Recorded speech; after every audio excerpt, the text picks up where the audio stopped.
This is a video that the mortgage industry just does not want you to see. So let's get right into this. So in this video, we are going to be talking about the different products and the risks associated right now with buying a home and going with these products, for which there are many risks and there is no perfect situation. And I think now is the time to not buy a home.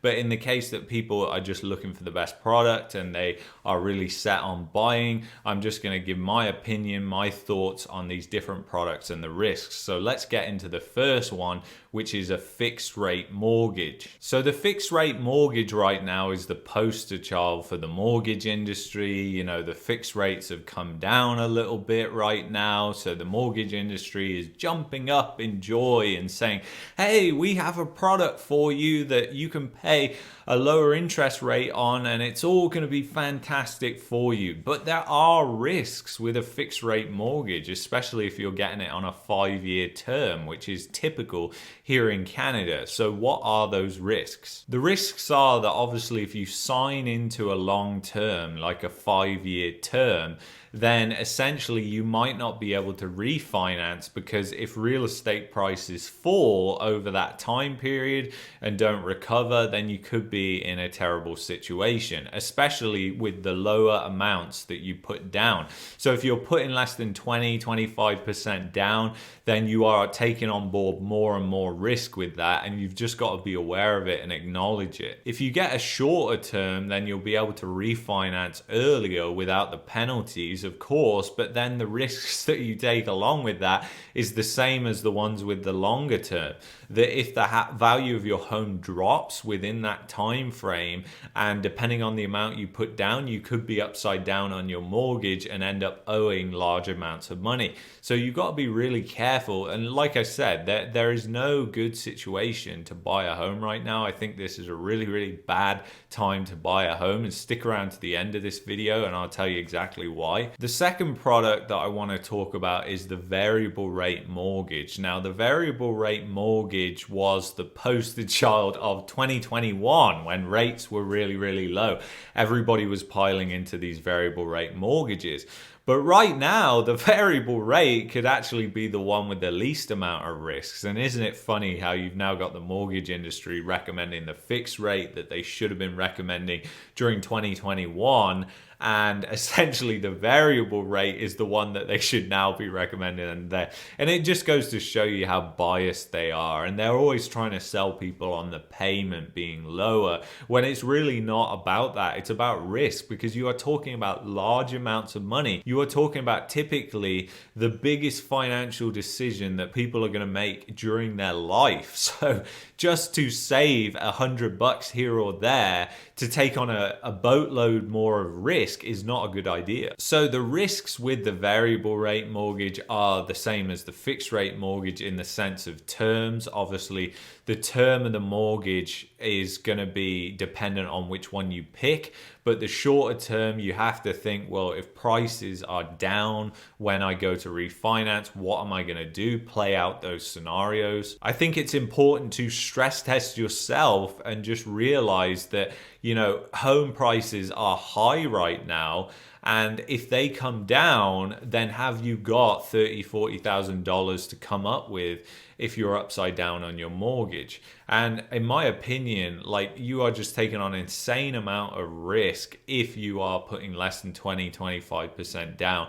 It's just an insanely risky time to do that, because obviously you are at risk more than somebody who puts 20-25% down, because they at least have that buffer in there when they come to renew. Whereas you, if you put 5% down, you really have no buffer. So it only takes prices to go down 10-15% and you're in a lot of trouble. The one benefit of the variable rate mortgage, which you don't have with the fixed rate, is if you take out a longer term and rates come down, which I think is probable. Whether they come back up within that term as well, that's a different kettle of fish entirely.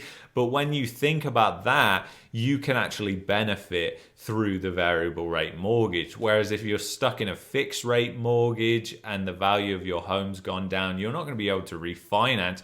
And if you're in a long term and you just took out a 5-year here in January and then essentially you're looking to refinance in December of this year, you're going to pay a lot in penalties. The banks are going to essentially really pound your head into the sand if you choose to do that. And most people aren't going to be able to afford to do that. It's not a good thing to do. So they're going to be stuck paying this higher interest rate. Whereas if you're in a variable rate mortgage, then you are going to benefit when rates actually come back down. But the problem is you're going to be paying a higher rate for a lot longer, because the variable rates right now are like above 6%, whereas the fixed rates you can get around 4.55%. So I can see why the mortgage brokers are now saying go for the fixed rate. It's because it's cheaper and they're just trying to sell people. They don't care about you.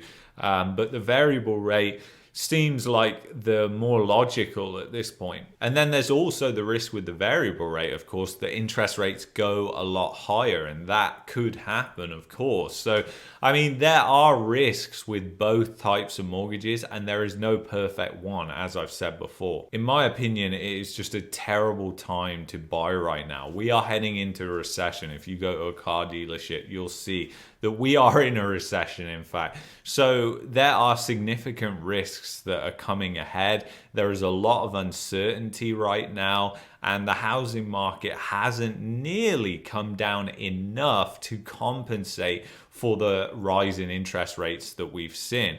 So I think the housing market is probably going to continue to correct, but there are no certainties, only probabilities at the end of the day. And here's the thing that I want people to realize. If I'm wrong, then you're going to end up with likely better interest rates and more options when it comes time for you to buy a home.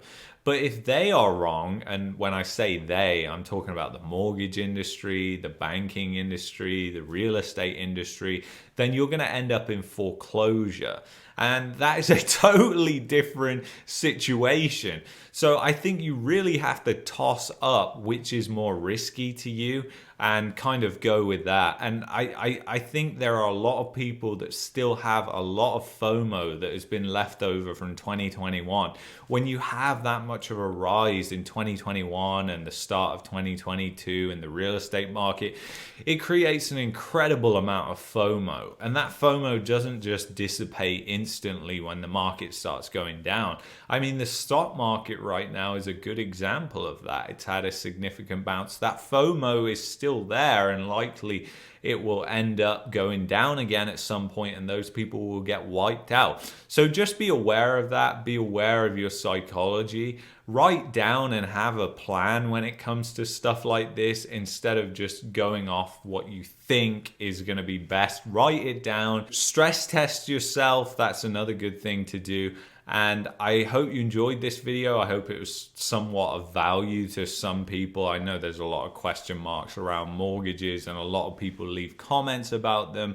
Obviously, I'm not a mortgage advisor. I'm not a real estate agent or anything like that. But I'm able to see what they can't, because they have huge biases, because they're trying to make commission off you. They're trying to sell you a product. They don't have your best interests at heart. Whereas I am not trying to sell you anything. I really do have your best interests at heart. So anyway, I will see you in the next one. If you enjoyed this, you might like this one here. You might also like this video here. And I will see you guys later. Take care of yourselves. Bye-bye.